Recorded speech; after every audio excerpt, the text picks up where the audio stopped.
राम राम दोस्तों। मैं फौजी अमर दामी। मैं अयोध्या की उस पावन भूमि पर जा रहा हूँ जहाँ पर भगवान श्री राम ने जन्म लिया था। आज मैं वहाँ पर उन वीर बहादुर सैनिकों के लिए पौधों को रोपित करूँगा, चाहे वो किसी भी बल के हो, जिन्होंने हमारे देश की आन बान शान के लिए अपने प्राणों का सर्वोच्च बलिदान दिया। दोस्तों, हम अक्सर शहीदों को शब्दों में श्रद्धांजलि देते हैं, लेकिन आज मैं एक ऐसा काम करना चाहता हूँ जो आने वाले कई सालों तक जीवित रहेगा।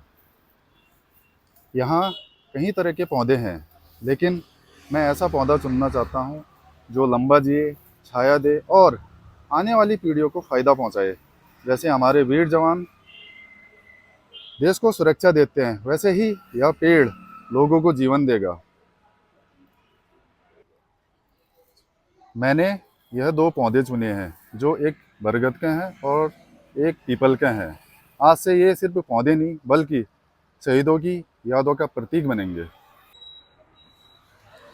जब मैं ये पौधे लेकर अयोध्या की ओर जाऊंगा, तो मेरे मन में एक ही भावना होगी, देश के लिए कुछ करने की छोटी सी कोशिश।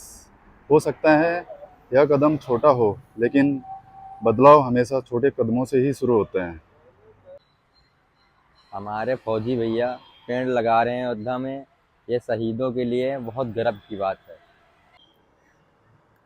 तो चलिए दोस्तों, अब हम अयोध्या की ओर चलते हैं, जहां हम इन दोनों पौधों को उन शहीदों को समर्पित करेंगे, जिन्होंने हमारे देश के लिए सर्वोच्च बलिदान दिया है।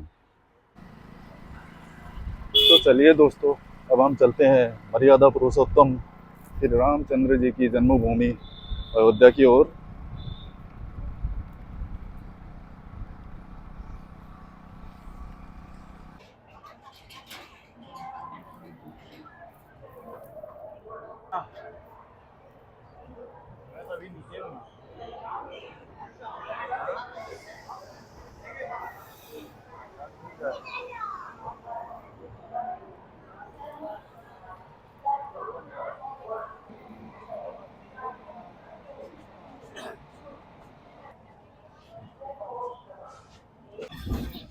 तो फाइनली दोस्तों, अब हम पहुंचने वाले हैं श्री राम जन्मभूमि अयोध्या में। मैं फाइनली पहुंच गया हूं अयोध्या रेलवे स्टेशन पर, और यहाँ पे हो रहे हैं बजरंग बली जी के दर्शन। ये देखिए किस तरह से खा रहे हैं ये।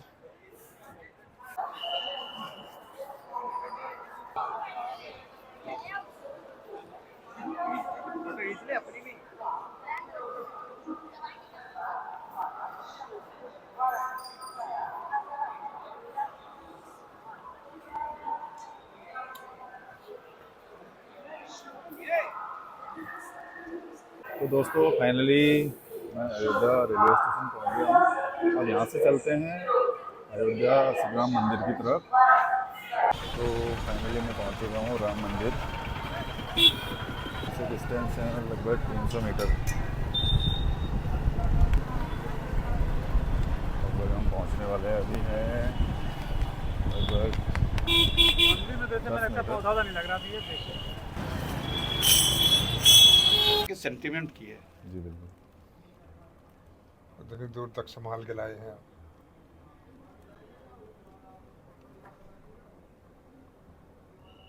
फोटो भी बनाई है।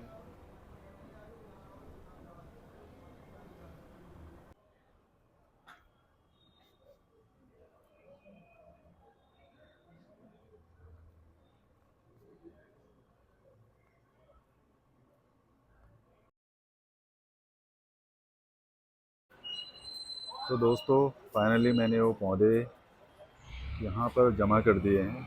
अब इससे आगे मंदिर की तरफ प्रस्थान करते हैं। वो पौधे बाद में जो यहाँ का ऑर्गेनाइजेशन है JMR ग्रुप, वो लगा के हमको वापस फ़ोटोज़ और वीडियोज़ अवेलेबल करवाएंगे। क्योंकि बाहर से आने वाला कोई भी व्यक्ति डायरेक्टली सिक्योरिटी रीजंस के कारण यहाँ पे पौधे लगा नहीं सकता है। बाकी आप लोग भी इन फ्यूचर कभी आप पौधे लेके आते हैं, तो यहाँ पे आपको पहले जमा करना पड़ेगा। उसके बाद जब भी वो पौधा रोपित किया जाएगा, आपके नाम से उन पौधों को आपने जिनको भी समर्पित किया है, तो उनके नाम से उन सारे पौधों को लगाया जाएगा।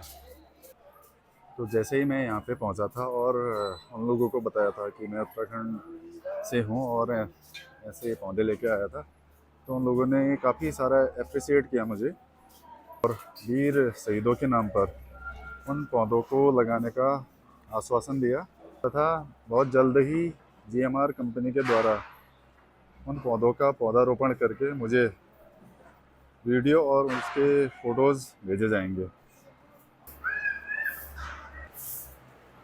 तो सामने आपको मर्यादा पुरुषोत्तम श्री रामचंद्र जी की जन्मस्थली और उनका मंदिर दिख रहा है।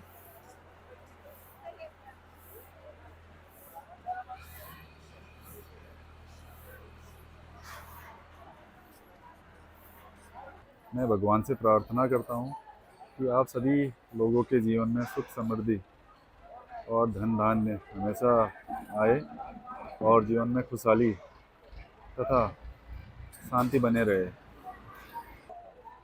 ये है अमावा राम मंदिर। हेलो भैया।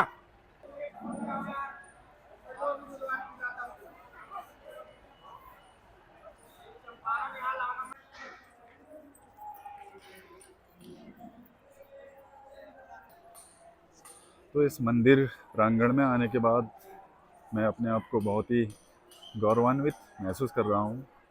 यहाँ पर भारत के अनेकों राज्यों से आए हुए इतने श्रद्धालु हैं जो भगवान राम का दर्शन करने के लिए आए हुए हैं। वो बरगद और पीपल के पेड़ जब भी हमारे श्री राम जन्मभूमि में रोपित होंगे, वह हमारे देश के वीर बहादुर जवानों के लिए एक सच्ची श्रद्धांजलि होगी, क्योंकि यह मर्यादा पुरुषोत्तम श्री राम जी का मंदिर है और वो पौधे उन शहीदों के लिए वो सम्मान है जो आने वाले समय में जब भी वो धीरे धीरे बढ़ेंगे तो हमारा पूरा देश इन पौधों को देखेगा और उनसे प्रेरणा लेगा। वो पौधे उन जवानों की स्मृति बनेंगे, उन सैनिकों की स्मृति बनेंगे जो युद्ध क्षेत्र से वापस नहीं लौटे। उन्होंने इस देश की रक्षा के लिए अपना सर्वस्व न्यौछावर कर दिया। वो मिट्टी के बेटे, वो राम अपना फर्ज निभाते हुए इस देश के लिए शहीद हो गए, क्योंकि कुछ राम ऐसे भी हैं जो कभी वापस नहीं लौटे। बोल सियावर रामचंद्र भगवान की जय। ये गोस्वामी तुलसीदास जी का जीवन परिचय।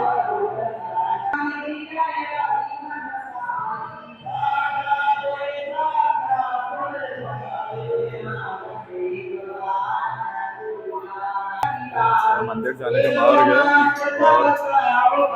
और भगवान श्री राम जी का पाठ हो रहा है।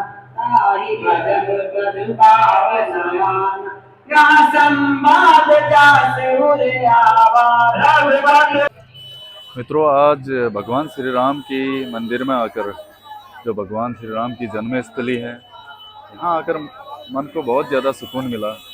अगर आप भी यहाँ आना चाहते हैं तो ज़रूर आइएगा। आप सभी लोगों के जीवन में जो भी दुख दर्द पीड़ाएं और उतार चढ़ाव हैं, यहाँ आने के बाद आपको बहुत अच्छा लगेगा और आप जीवन में बहुत अच्छे से तरक्की करेंगे। जिस प्रकार भगवान श्री राम जी ने 14 वर्षों का कठोर वनवास काटा था, उसी प्रकार एक सैनिक, चाहे वो किसी भी बल का हो, वो भी हमारे देश की रक्षा के लिए अपने घर से दूर जाते हैं और कठोर वनवास काटते हैं। उन्हीं में से कुछ सैनिक हमारे देश की रक्षा के लिए शहीद हो जाते हैं। आप उन सभी सैनिकों का सम्मान बनाए रखें। 15 अगस्त और 26 जनवरी ही नहीं, हम उन सैनिकों को हमेशा याद करेंगे यह हम सभी लोगों का संकल्प होना चाहिए। जो जवान ऑन ड्यूटी में होते हैं, आप उन सभी लोगों का भी सम्मान बनाए रखें ताकि वो हमारे देश की रक्षा अच्छे से कर सके। चाहे वो पुलिस फोर्स के जवान हो, सीआरपीएफ के हो, या किसी भी बल के जवान हो, भारतीय सेना हो या एयरफोर्स हो, नेवी हो या इंडियन कोस्टल गार्ड। आप सभी सैनिकों का सम्मान कीजिए। जिस भी देश में सैनिकों का सम्मान होता है वह देश काफ़ी आगे बढ़ता है और हमेशा उन्नति करता है। तो फाइनली भगवान श्री राम जी से मैं प्रार्थना करता हूँ, आप सभी लोग अपने जीवन में स्वस्थ रहे, मस्त रहे और सुखी रहे। बोल सियावर रामचंद्र भगवान की जय। जय जवान जय किसान, हर पेड़ शहीदों के नाम, भारत माता की जय। जय हो भारत।